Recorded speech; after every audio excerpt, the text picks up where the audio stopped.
Good morning. আশা করছি আপনারা প্রত্যেকেই ভালো আছেন। দেখুন, আমার বাগানের এই লক্ষ্মী জবাটা কত সুন্দর সতেজ হয়েছে না? এরকম প্রচুর গাছে ভর্তি হয়ে আছে, মনে হবে যেন জীবন্ত ফুলদানি।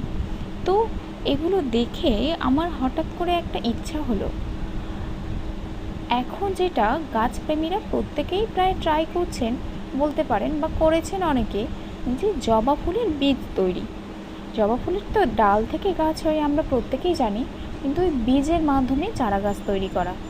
একবার আমার ন্যাচারালিই হয়েছিল কিছু বীজ, তো সেটা পরিপক্ব হওয়ার আগেই পড়ে গিয়েছিল, যার জন্য আমি ইচ্ছা হলো যে কৃত্রিম উপায়ে এই জবা ফুলের বীজ তৈরি করার জন্য।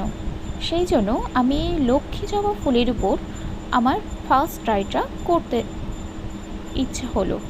তার জন্য দেখুন, আমি একটা এয়ারবাডে এই লক্ষ্মী জবার রেণুগুলো আমি ধরে নিচ্ছি।